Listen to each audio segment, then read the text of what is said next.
Makikita natin dito sa ating latest satellite images na sa kasalukuyan, itong Typhoon Saudel, latest location, silangan ng Northern Luzon. May taglay na lakas ng hangin na malapit sa gitna na umaabot ng 150 km per hour at pagbugso na umaabot ng 185 km per hour. Yung movement naman ito ay northwestward sa bilis sa 15 km per hour. Ito namang tropical depression na malapit sa boundary ng ating PAR. Latest location, silangan ng Eastern Visayas. May taglay na lakas ng hangin na malapit sa gitna, 45 km per hour, and gustiness na umaabot ng 55 km per hour. Yung movement naman nito ay northwestward sa bilis na 30 km per hour. And as of the moment, itong tropical depression na ito, as well as itong typhoon na may international name na Saudel, nakakaroon po ng binary interaction o mas kilala bilang Fujiwara effect. So sa mga susunod na araw, magkakaroon ng epekto yung mas malakas na bagyo sa movement nitong mas mahinang bagyong tropical depression. So in a sense, hahatakin po nitong typhoon Saudel, itong sentro nitong tropical depression, and eventually, posibleng mag-intensify ito sa mga susunod na araw, pero eventually malulusaw naman at kakainin ng mas malaking sirkulasyon o yung mas malakas na sirkulasyon ng bagyong Saudel. So ano ba yung magiging lagay ng ating panahon? So for Metro Manila and most of Luzon, so sa Ilocos region, particular na dito sa malaking bahagi ng Central Luzon, Cordillera, Cagayan Valley, including Metro Manila, most of Calabarzon, and most of Mimaropa, asahan natin itong mga kaulapan at mga kalat-kalat na pag-ulan na may pagkulog at pagkidlat, epekto ng ating southwest monsoon o hanging habagat. So mas marami pang area sa mga makakaranas ng pag-ulan.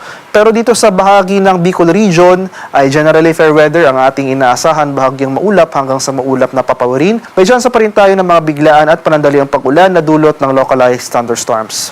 Sa bahagi naman ng Palawan, Visayas at sa Mindanao, bagamat lumakas man yung habagat ay mostly Luzon or malaking bahagi ng Luzon lamang yung makakaranas ng mga pag-ulan. So for Palawan, Visayas and Mindanao, partly cloudy to cloudy skies ang ating inaasahan, bahagyang maulap hanggang sa maulap na papawirin. Mainit at malinsang ang panahon umaga hanggang sa tanghali, pero pagsapit ng hapon hanggang sa gabi, may tsansa po tayo ng mga biglaan at panandaliang pag-ulan na dulot ng localized thunderstorms. So yung dahilan po ng mga pag-ulan na ito ay yung paglakas or yung resurgence ng malakas na habagat dahil yung general movement nga nitong si Typhoon Saudel ay generally west-northwestward. So posible itong dumapli sa northern boundary ng ating PAR, wala man itong magiging pag-ulan or wala itong dalang pag-ulan sa atin, ay hahatakin ito or palalakasin yung habagat. So possible as early as Monday or Tuesday next week. Asahan po natin, mas marami pang areas yung mga makakaranas ng pag-ulan sa Luzon and western section ng Visayas.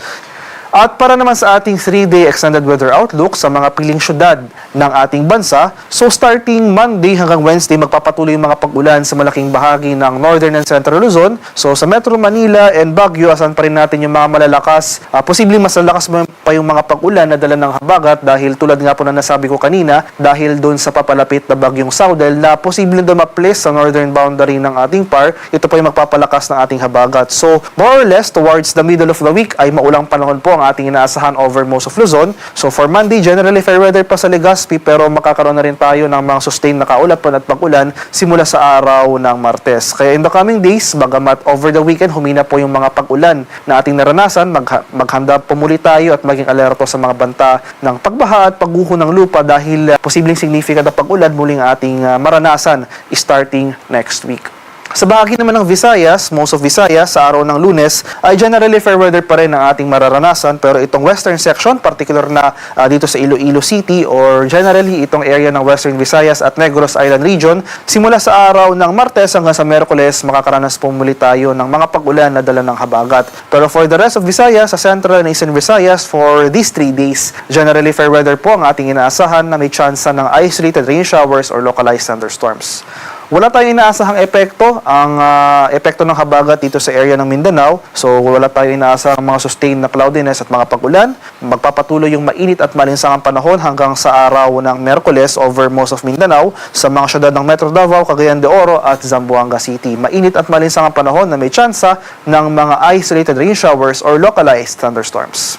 Sa kalagayan ng ating karagatan sa kasalukuyan, walang nakataas na gale warning, pero iba yung pag-iingat pa rin sa ating mga kababayan na maglalayag sa northern and western seaboards ng Luzon dahil posible pa rin tayong makaranas dyan ng katamtaman hanggang sa maalong karagatan.